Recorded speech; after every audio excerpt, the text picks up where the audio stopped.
தரும் நல் மருந்தே என் இயேசுவே, என் இயேசுவே. ஜீவன் தரும் நல் மருந்தே என் இயேசுவே, என் இயேசுவே. வழியும் சத்தியமும் ஜீவனுமானவர், வழியும் சத்தியமும் ஜீவனுமானவர். நித்திய ஜீவனை நம்மில் தருபவர், நித்திய ஜீவனை நம்மில் தருபவர். ஜீவன் தரும் நல் மருந்தே என் இயேசுவே, என் இயேசுவே. ஜீவன் தரும் நல் மருந்தே என் இயேசுவே, என் இயேசுவே.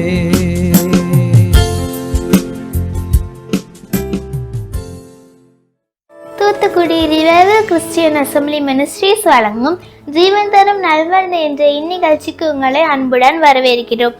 இன்றைய நிகழ்ச்சி உங்களுக்கும் உங்கள் குடும்பத்திற்கும் ஆசீர்வாதமாக இருக்கும் என்று நாங்கள் நம்புகிறோம். இப்பொழுதும் நமது ஊழியர் கே சந்தோஷ் அவர்கள் வழங்கும் தேவ செய்தி இதோ உங்களுக்காக. கிறிஸ்துவுக்குள் அன்பான தேவனுடைய பிள்ளைகளே, இயேசு கிறிஸ்துவின் நாமத்தில் உங்களை அன்போடு கூட வாழ்த்துகிறேன். இந்த ஆசீர்வதிக்கப்பட்ட நாளிலேயும் கூட கர்த்தருடைய வார்த்தையை தியானிக்கும்படியாக சங்கீதங்களின் புஸ்தகம் 14ஆம் சங்கீதம் அதனுடைய 7வது வசனத்தை வாசித்து இன்றைக்கு நாம் தேவனுடைய வார்த்தையை தியானிக்க போகிறோம். இப்பொழுது அந்த வார்த்தையை வாசிக்க கேட்கலாம். சியோனிலிருந்து இஸ்ரவேலுக்கு ரட்சிப்பு வருவதாக, இஸ்ரவேலுக்கு ரட்சிப்பு வருவதாக. கர்த்தர் தம்முடைய ஜனத்தின் சிறையிருப்பை திருப்பும் போது, கர்த்தர் தம்முடைய ஜனத்தின் சிறையிருப்பை திருப்பும் போது யாக்கோபுக்கு களிப்பும், யாக்கோபுக்கு களிப்பும், இஸ்ரவேலுக்கு மகிழ்ச்சியும் உண்டாகும், இஸ்ரவேலுக்கு மகிழ்ச்சியும் உண்டாகும். அன்பு தேவ பிள்ளைகளே, வாசித்து கேட்ட இந்த வேத வசனத்திற்காக நான் ஆண்டவரை ஸ்தோத்தரிக்கிறேன். வேதம் சொல்லுகிறது, கர்த்தர் தம்முடைய ஜனத்தின் சிறையிருப்பை திருப்பும் போது யாக்கோபுக்கு களிப்பும் இஸ்ரவேலுக்கு மகிழ்ச்சியும் உண்டாகும் என்று இங்கே நம்ம பார்க்கிறோம். அருமையான தேவனுடைய பிள்ளைகளை, சிறையிருப்பின் காலம் அல்லது சிறையிருப்பின் அந்த சூழ்நிலை ஒரு மனிதனுக்கு விலகும் போது அவனுக்குள் களிப்பு உண்டாகிறது, அவனுக்குள் மகிழ்ச்சி உண்டாகிறது. அநேக நேரங்களில் நாம் ஒரு மகிழ்ச்சியற்ற நிலையிலும் ஒரு களிப்பற்ற நிலையிலும் சமாதானம் இல்லாத ஒரு சூழ்நிலையிலே மிகுந்த வேதனையும் வருத்தத்தையும் அடைந்து அதன் நடுவாக நம்ம கடந்து போவதற்கு எது காரணம் என்று பார்த்தால் வேதம் சொல்லுகிறது, சிறையிருப்பு ஒரு மனுஷனை சமாதானத்தையும் சந்தோஷத்தையும் கெடுத்து போடுகிறது. யாக்கோபுக்கு களிப்பும் இஸ்ரவேலுக்கும் மகிழ்ச்சியும் எப்பொழுது உண்டாகும் என்றால், சிறையிருப்பு மாறும் பொழுது ஒரு மனிதனுடைய வாழ்க்கையில களிப்பு வந்துடும், மகிழ்ச்சி வந்துடும். இந்த வார்த்தையை கவனித்துக் கொண்டிருக்கிற உங்கள் வாழ்க்கையில பல காலங்களாக, பல வருடங்களாக, பல நாட்களாக உங்களுடைய இருதயத்தில் ஒரு மகிழ்ச்சியற்ற தன்மை, ஒரு சந்தோஷப்படுகிற ஒரு நிலையில நீங்க இல்லாம மிகுந்த வேதனையோடு, வருத்தத்தோடு, சஞ்சலத்தோடு நீங்கள் வாழ்ந்து கொண்டிருக்கலாம். அப்படிப்பட்ட ஒரு வாழ்க்கையில நீங்க வாழ்ந்து கொண்டு என்னுடைய வேதனைக்கு காரணம் என்ன, என்னுடைய வருத்தத்திற்கு காரணம் என்ன, நான் அனுபவிக்கிற துக்கத்துக்கு காரணம் என்ன என்று சொல்லி நீங்கள் மிகுந்த பாரத்தோடு கூட இந்த நாட்களில் வாழ்ந்து கொண்டிருக்கிறீர்கள் என்றால், நான் உங்களுக்கு சொல்ல விரும்புகிறேன், உங்களுடைய துக்கத்திற்கும் உங்களுடைய வேதனைக்கும் காரணம் என்னவென்றால், நீங்கள் ஏதோ ஒரு விதத்தில் சிறையிருப்பின் அனுபவத்தில் கட்டப்பட்டவர்களாக இருக்கிறது நிமித்தமே உங்களால் சந்தோஷமாக இருக்க முடியவில்லை. கட்டப்பட்டு கிடக்கிற மனிதன், சிறையிருப்பில் இருக்கிற மனிதன் மற்ற வாழ்க்கையினுடைய எந்த ஒரு சந்தோஷத்தையும் அவனுக்கு அனுபவிக்க முடியாது. அவன் எல்லாமும் அவனுக்கு இருந்தாலும், எல்லா சூழ்நிலைகளும் அவனுக்கு சாதகமா இருந்தாலும் அந்த மனுஷனால சந்தோஷமா இருக்க முடியாது. பணம் இருக்கலாம், பொருள் இருக்கலாம், வேலை இருக்கலாம், உறவுகள் இருக்கலாம். ஆனால் அவன் கட்டப்பட்ட ஒரு நிலையில் இருந்தால், சிறையிருப்பின் ஒரு நிலையில் இருந்தால் அவனால சந்தோஷமா வாழவே முடியாது.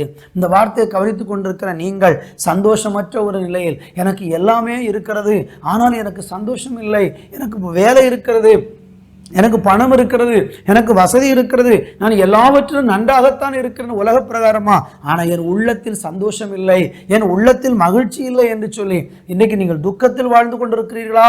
சந்தோஷம் இல்லாமல் வாழ்ந்து கொண்டிருக்கிறீர்களா? தவிப்பில் வாழ்ந்து கொண்டிருக்கிறீர்களா? அதற்கு காரணம் சிறையிருப்பின் காரியமே ஒரு மனிதனுடைய வாழ்க்கையின் சந்தோஷத்தை கெடுக்கிறது. கர்த்தருக்கு ஸ்தோத்திரம். இந்த சிறையிருப்பு என்று சொல்லும்போது அது பலவிதமான சிறையிருப்பை குறித்து வேதம் நமக்கு சொல்லுகிறது. குறிப்பாக பார்த்தீங்கன்னா, ஒரு மனிதன் சிறையிருப்பின் அனுபவத்துக்குள்ளே போகிற காரியம் என்னவென்றால், ஒன்று, ஒரு மனுஷன் பாவத்தினாலே சிறைபிடிக்கப்படுகிறான். பாவத்திற்கு ஒரு மனுஷன் அடிமையாகும் போது அவன் சிறைபிடிக்கப்பட்ட ஒரு வாழ்க்கையாக, அவன் வாழ்க்கையில் சந்தோஷப்பட முடியாத அளவுக்கு அந்த பாவம் அவனை சிறைபிடித்து வைத்திருக்கும். உங்க வாழ்க்கை யோசித்து பாருங்க. நீங்க ஏதோ பாவத்துக்கு இன்னைக்கு அடிமையாகி அதிலிருந்து விடுதலை பெற விரும்பினாலும் விடுதலை பெற முடியாம இன்றைக்கு தவித்து கொண்டிருக்கிறீங்கன்னு சொன்னா நீங்க சிறையிருப்பில் இருக்கிறீர்கள். இன்னும் சிலருடைய வாழ்க்கையிலே சிறையிருப்பு எப்படி உண்டாகிறது? சாபம் அவர்களுடைய வாழ்க்கையில சிறைபிடிப்பாக இருக்கிறது. கடந்த காலங்களில் செய்த பலவிதமான தீய செயல்களினுடைய விளைவு அவங்க வாழ்க்கையில சாபமாக மாறிவிடுகிறது.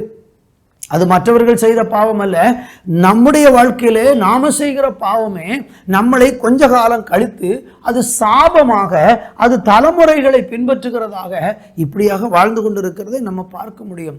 என்னை கவனித்துக் கொண்டிருக்கிற அன்பு சகோதர சகோதரிகளே, உங்கள் வாழ்க்கையிலே இன்றைக்கு நீங்கள் ஒரு சிறையிருப்பின் அனுபவத்தில் விடுதலையை விரும்பியும் விடுதலை கிடைக்காமல் இன்றைக்கு கட்டப்பட்ட ஒரு நிலையில் இருக்கிறீங்கன்னா, உங்க துக்கத்தை சந்தோஷமாய் மாற்றுவதற்கு வேதம் சொல்லுகிறது, கர்த்தர் தம்முடைய ஜனத்தின் சிறையிருப்பை திருப்பும் போது யாக்கோபுக்கு களிப்பும் இஸ்ரவேலுக்கு மகிழ்ச்சி உண்டாகும். உங்களுக்கு ஒரு நல்ல செய்தி நான் சொல்ல விரும்புகிறேன்.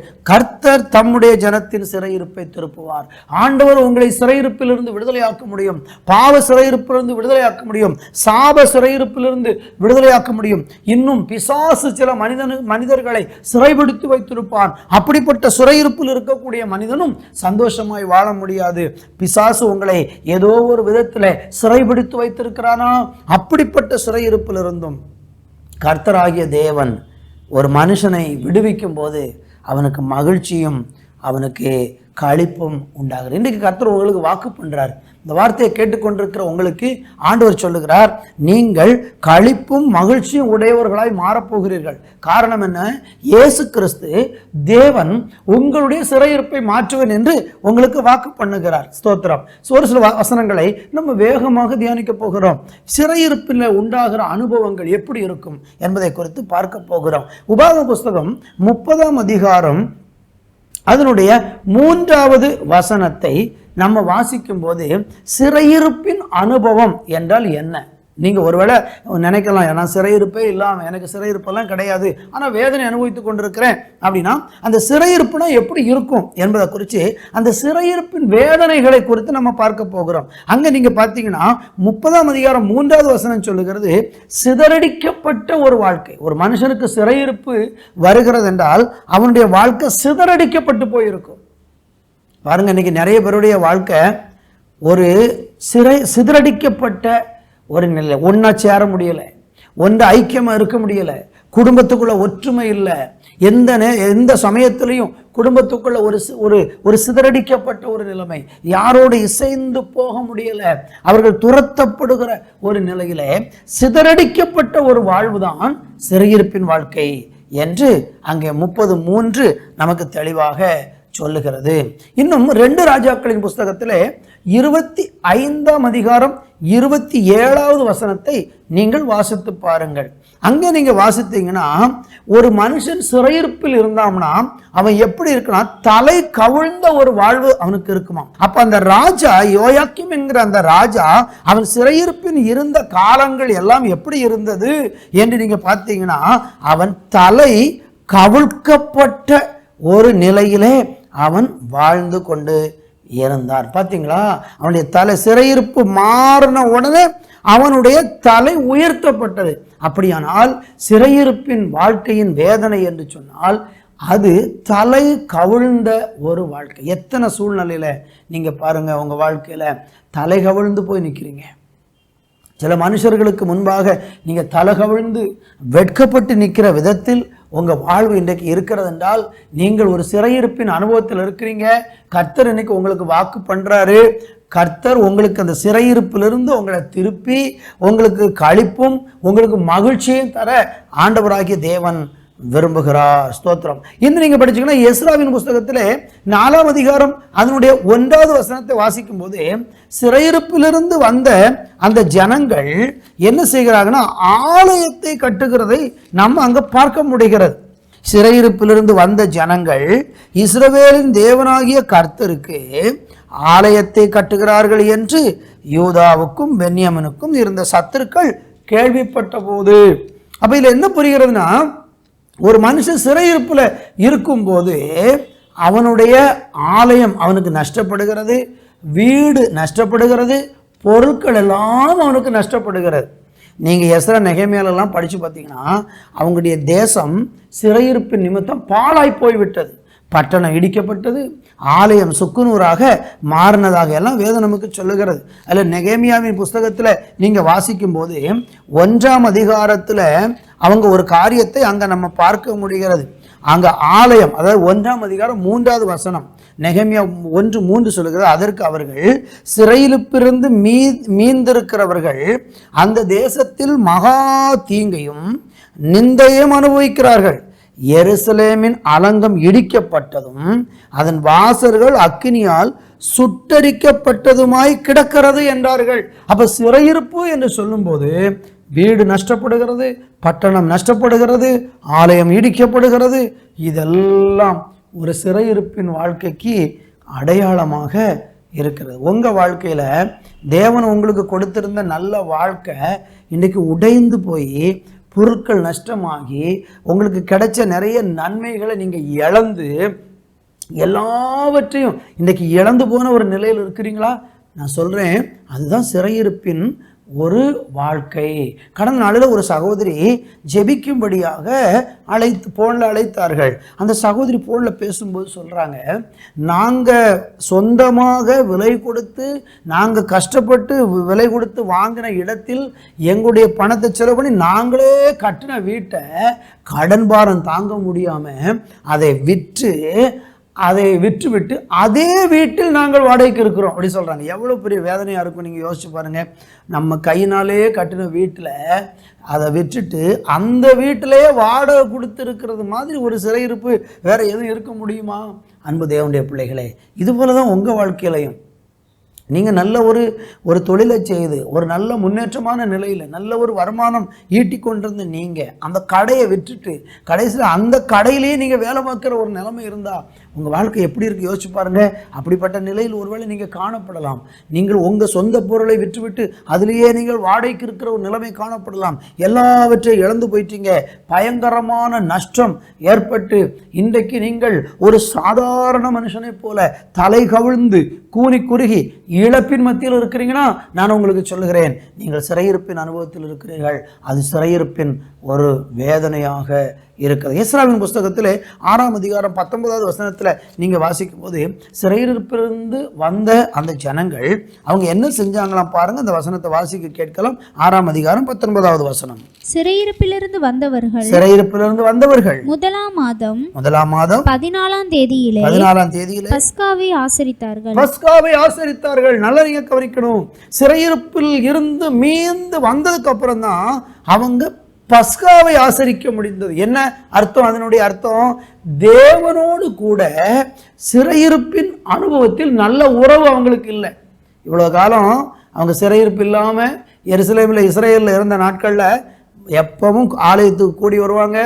ஆலயத்தில் எப்பமெல்லாம் பஸ்கா பண்டிகை ஆசரிக்கப்படுகிறதோ அந்த பஸ்காவில் எல்லாம் அவங்க தேவனுடைய சமூகத்தில் போய் நல்லா புசித்து குடித்து பஸ்காவை புசித்து அவங்க தெய்வத்தோடு நல்ல உறவில் இருந்தாங்க. ஆனால் சிறையிருப்பு வந்தபோது பஸ்கா பண்டிகைலாம் போயிட்டு இன்றைக்கி அவங்களுக்கு தேவனோட உறவு இல்லை, கடவுளோட உறவு முறிந்து விட்டது. அன்பு தேவ பிள்ளைகளே, ஒரு சிறையிருப்பின் வாழ்க்கை என்பது கடவுளோடு கூட உள்ள உறவு முறிக்கப்பட்ட ஒரு வாழ்க்கை. உங்களுக்கு யோசிச்சு பாருங்க, உங்கள் வாழ்க்கையில் இன்றைக்கு கடவுளுக்கும் உங்களுக்குள்ள அந்த உறவில் நீங்கள் நல்லா இருக்க முடிகிறதா? உங்களுக்கும் தேவனுக்கு இடையில உறவு ஆரோக்கியமாக இருக்கிறதா? அல்லது தேவனை விட்டு நீங்கள் தூரமாக ஒரு வாழ்க்கை வாழ்ந்து கொண்டு இருக்கிறீங்களா? கடவுள் உங்களோடு கூட பேசுகிறாரா? தேவனோடு ஐக்கியப்படுகிற முடிகிறதா? ஆலயத்தில் போய் தேவனை ஆராதிக்கிறீங்களா? கர்த்தருடைய வார்த்தையை கேட்குறீங்களா? கர்த்தருடைய ஊழியத்தை செய்கிறீங்களா? கர்த்தருடைய பந்தியில் நீங்கள் பங்கு பெற முடிகிறதா? அப்படி இல்லை என்றால் நீங்கள் இன்றைக்கு சிறையிருப்பின் ஒரு வாழ்க்கை வாழ்ந்து கொண்டிருக்கிறீர்கள். உங்களுக்கு ஒரு விடுதலை தேவை. ஆண்டவர் சொல்லுகிறார், உங்களுடைய சிறையிருப்பு அவர் திருப்புவேன் என்று. அப்பொழுதுதான் உங்களுக்கு மகிழ்ச்சி உண்டாகும், களிப்பு உண்டாகும். தேவனோடு கூட உறவில்லாத மனுஷன், தேவனோடு ஐக்கியப்படாத மனுஷன் சிறையிருப்பில் இருக்கிறான். அவனால் சந்தோஷமாக இருக்க முடியாது, மகிழ்ச்சியாக இருக்க முடியாது, மகிழ்ச்சியாக இருக்க முடியாது. அருமையான தேவனுடைய பிள்ளைகளை, சிறையிருப்பின் அனுபவம் என்பது தீங்கு நிந்தை அனுபவிக்கிற ஒரு வாழ்க்கை. நெகேமியாவின் புஸ்தகத்தில் 1ஆம் அதிகாரம் 3ஆம் வசனத்தில் ஏற்கனவே நம்ம வாசித்தோம். அங்கே சிறையிருப்பு இருக்கிற ஜனங்கள் எப்படி இருந்தாங்களாம் பாருங்க. அவர்கள் மகா தீங்கையும் நிந்தையும் அனுபவித்தார்கள் என்று சொல்லப்பட்டிருக்கிறது. மகா தீங்கையும் நிந்தையும் அவங்க அனுபவிக்கிறாங்க. அப்ப சிறையிருப்பின் வாழ்க்கை என்பது நிந்தை. நிந்தை, அநேகர் நிந்திக்கிற ஒரு வாழ்க்கை, சமாதானம் இல்லாத ஒரு வாழ்க்கை, மகா தீங்கு அனுபவிக்கக்கூடிய ஒரு வாழ்க்கை தான் சிறையிருப்பின் வாழ்க்கை. அப்படிப்பட்ட சிறையிருப்பின் வாழ்க்கையிலிருந்து நிந்தையும் அவமானமும் இன்றைக்கு நீங்கள் அனுபவிச்சு கொண்டிருக்கிறீங்கன்னா நீங்கள் சிறையிருப்பில் இருக்கிறீங்க. சிறையிருப்பில் இருக்க உங்களால் சந்தோஷமாக இருக்க முடியாது. நீங்கள் தீங்கு அனுபவிக்கும் போது எப்படி சந்தோஷமாக இருக்க முடியும்? நிந்தை அனுபவிக்கும் போது எப்படி சந்தோஷமாக இருக்க முடியும்? இஸ்ரவேல் ஜனங்கள் சிறையிருப்பில் இருக்கும்போது அவங்களால சந்தோஷமாக இருக்க முடியல. நிந்தை அனுபவித்தார்கள், தீங்கு அனுபவித்தார்கள், மகா தீங்கு அனுபவித்தார்கள். என்னை கவனிக்கிற அன்பு சகோதர சகோதரிகளே, நீங்கள் இன்னைக்கு மகா தீங்கு அனுபவித்துக் கொண்டிருக்கிறீங்களா? அநேகர் உங்களை நிந்திக்கிற விதத்தில் உங்கள் வாழ்க்கை மாறிவிட்டதா? அது ஒரு சிறையிருப்பின் வாழ்க்கை. ஸ்தோத்திரம். யோபின் புஸ்தகம் 42ஆம் அதிகாரம் 10வது வசனத்தை வாசிக்க கேட்போம். யோபு தன் சிநேகிதருக்காக வேண்டுதல் செய்தபோது கர்த்தர் அவன் சிறையிருப்பை மாற்றினார். யோபுக்கு முன்னிருந்த எல்லாவற்றை பார்க்கிலும் இரண்டத்தனையாய் கர்த்தர் அவனுக்கு தந்தருளினார். அவனுக்கு தந்தார். சிறையிருப்பு நீங்கும் போது, சிறையிருப்பின் வாழ்க்கை என்று சொல்லும் போது அனைத்தையும் இழந்து போகிற ஒரு வாழ்க்கை தான் சிறையிருப்பின் வாழ்க்கை. யோபுனுடைய வாழ்க்கையில அவன் ஒரு சிறையிருப்பில் இருந்தான், எல்லாவற்றையும் இழந்து போயிட்டான். சந்தோஷமா இருக்க முடியல, அழுகிறான், புலம்புகிறான், கதறுகிறான், பிள்ளைகளை இழந்து விட்டான், சொத்தை இழந்து விட்டான், நிலங்களை இழந்து விட்டான், ஆடு மாடுகளை இழந்து விட்டான், சரீர ஆரோக்கியத்தை இழந்து விட்டான், சந்தோஷத்தை இழந்து விட்டான், தூக்கத்தை இழந்து விட்டான். எல்லாவற்றையும் அனைத்தையும் இழந்து போயிருக்கிற ஒரு வாழ்க்கை தான் சிறையிருப்பின் வாழ்க்கை. என்னை கவனிக்கிற அருமையானவர்களே, நீங்கள் எப்படியோ நல்ல ஒரு நிலையில் இருந்தீங்க, இன்றைக்கு ஏதோ ஒரு விதத்தில் நீங்கள் சிறைபிடிக்கப்பட்டதுனால இன்றைக்கி எல்லாவற்றையும் இழந்து போய் நிற்கிறீங்களா? விசுவாசிங்க தேவனை. யோபுவுக்கு எல்லாம் இழந்து போய் ஒரு சிறையிருப்பின் வாழ்க்கையில் வாழ்ந்து கொண்டிருந்தான். ஆனால் அவன் தேவனை நம்பி இருந்தான். கர்த்தர் எனக்காக எல்லாம் செய்வார்னு நம்பி இருந்தான்.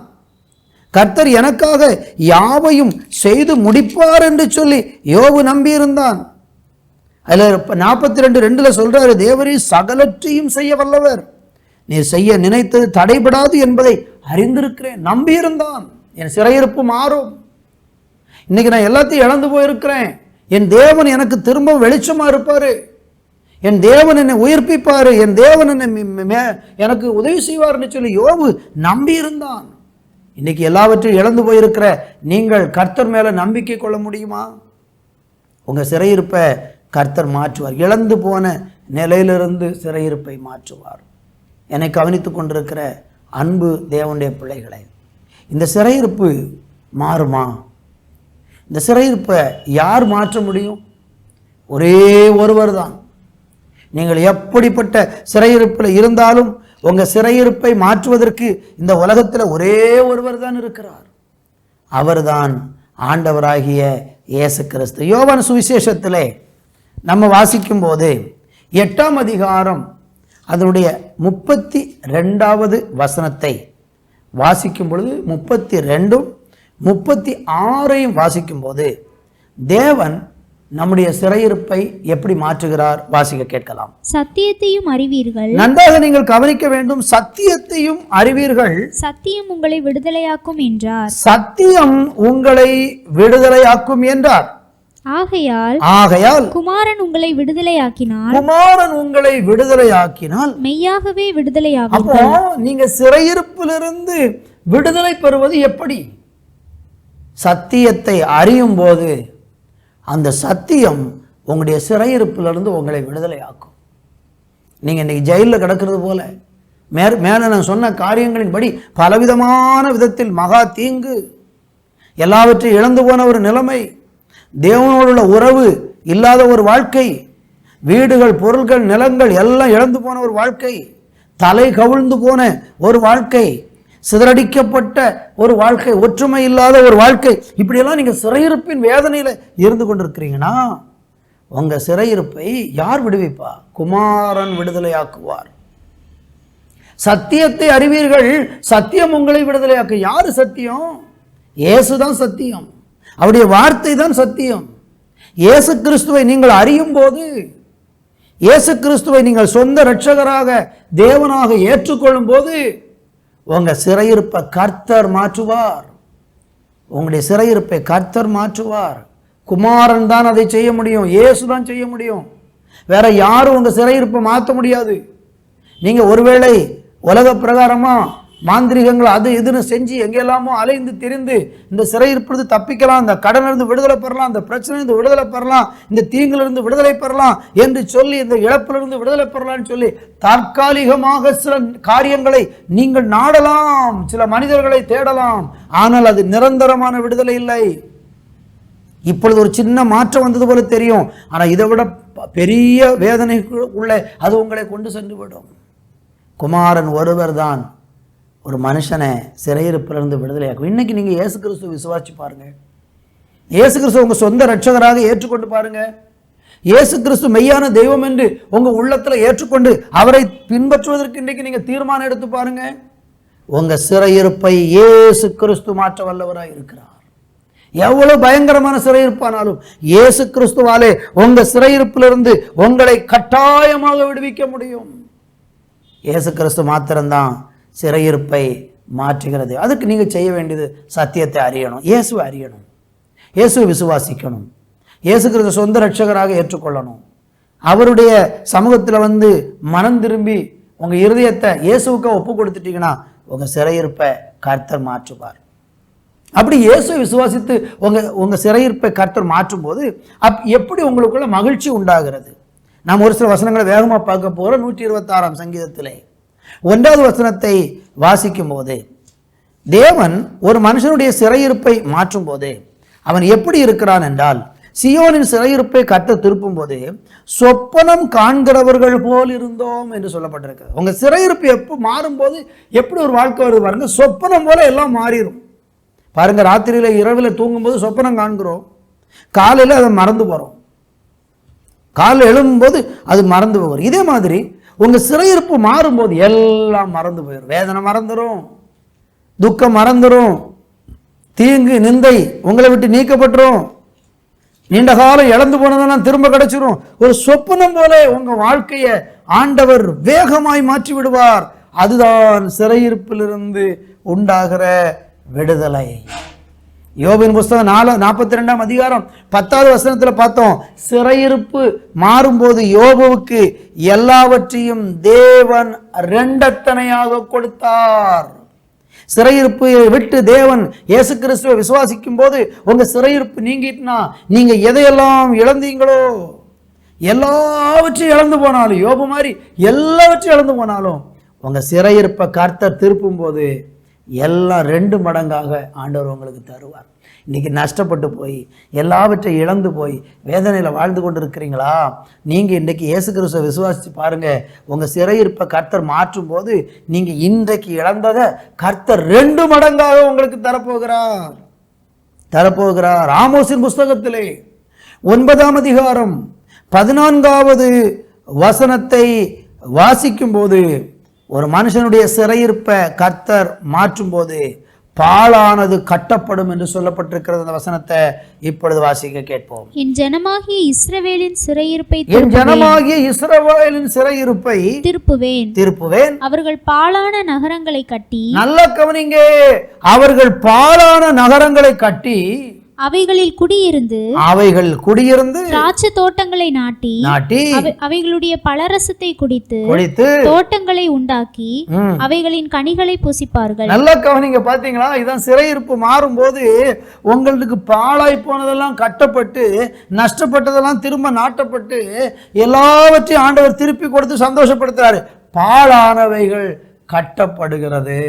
இஸ்ரவேல் ஜனங்கள் சிறையிருப்பு முடிஞ்சு 70 வருஷத்துக்கு பிறகு திரும்ப எருசலேமுக்கு வந்தபோது இடிந்து போன அலங்கம் கட்டப்பட்டது, இடிந்து போன ஆலயம் கட்டப்பட்டது, இடிந்து நொறுங்கி போன வீடுகள் எல்லாம் திரும்ப கட்டப்பட்டது.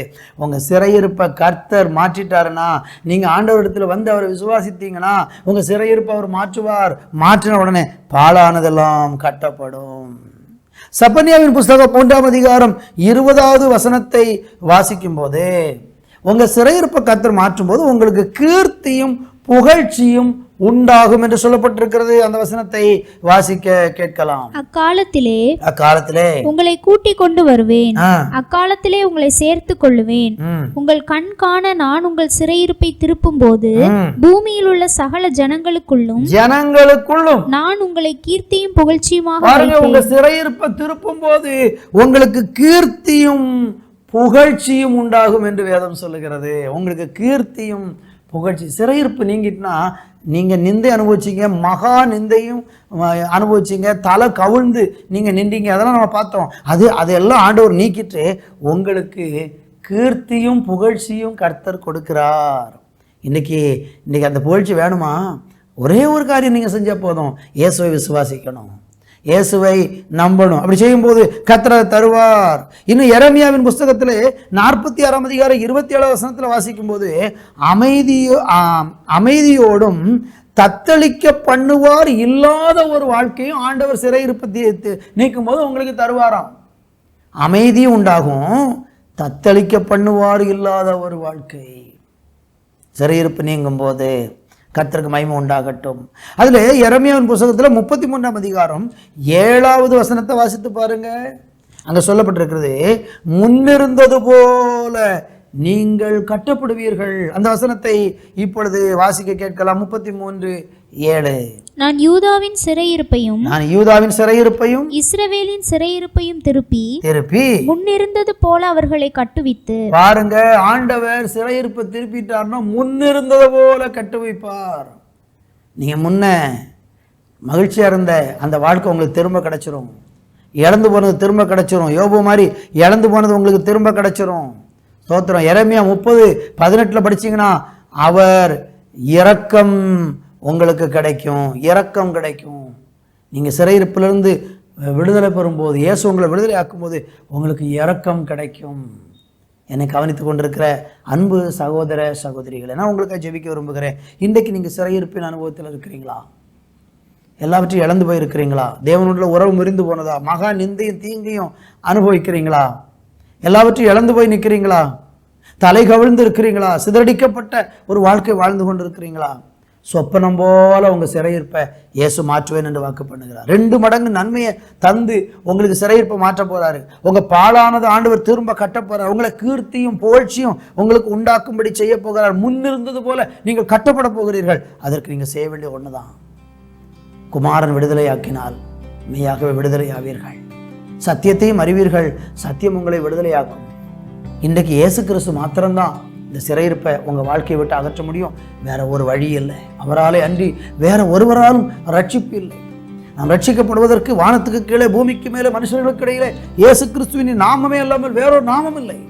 இன்னைக்கு அவர் விசுவாசிங்க, உங்கள் சிறையிருப்பு மாறும். நல்ல தகப்பனே, இன்றைக்கு இந்த பிள்ளைகள், இந்த வார்த்தையை கேட்டுக்கொண்டிருக்கிற பிள்ளைகள் யாரெல்லாம் சிறையிருப்பில் இருந்து ஐயோ தவித்து கொண்டிருக்கிறாங்களோ அவர்களுக்கு சிறையிருப்பு நீங்கும்படிக்கு இப்பொழுதே இயேசு கிறிஸ்துவை விசுவாசித்து என் ஆண்டவராக இயேசு கிறிஸ்துவின் மூலமாய் அவருடைய சிறையிருப்பு நீக்கப்பட்டு அவங்க தேவனால் கட்டப்பட்டு ஆசீர்வதிக்கப்பட உயர்த்தப்பட ஒப்பு கொடுத்து ஜெபிக்கிறேன். அப்படி செய்கிற நல்ல கிருபைக்காக நன்றி. தொடர்ந்து எல்லாரும் மேலும் உங்களுடைய விடுதலை கட்டளையிடுவீராக உண்மை விசுவாசித்து அந்த விடுதலை பெற்றுக்கொள்வார்களாக என்று ஜெபிக்கிறேன். இயேசுவின் நாமத்தில் பிதாவே, ஆமேன், ஆமேன். அன்பு தேவ பிள்ளைகளே, மற்றும் ஒரு நிகழ்ச்சியிலே உங்களை சந்திக்கும் வரைக்கும் தேவ சமாதானம் உங்களோடு இருப்பதாக. ஆமேன், ஆமேன். அன்பானவர்களே, கர்த்தருடைய வேதம் குறைவற்றதும் ஆத்துமாவை உயிர்ப்பிக்கிறதுமாய் இருக்கிறது என்று நாம் வேதத்தில் வாசிக்கிறோம். இன்றைக்கு நீங்கள் பார்த்த சத்தியமும் உங்கள் ஆவி, ஆத்துமா, சரீரத்தை நிச்சயமாக உயிர்ப்பிக்கும் என்பதில் எவ்வளவேனும் சந்தேகம் இல்லை. மீண்டும் அடுத்த வார நிகழ்ச்சிக்காக ஜெபத்துடனும் எதிர்பார்ப்புடனும் காத்திருப்போம். கர்த்தர் உங்களை ஆசீர்வதிப்பாராக. ஆமேன். Our address: Revival Christian Assembly Ministries, 17/3, Brainagar 2nd Street East, Chuchaguri. Contact 944 277 8986.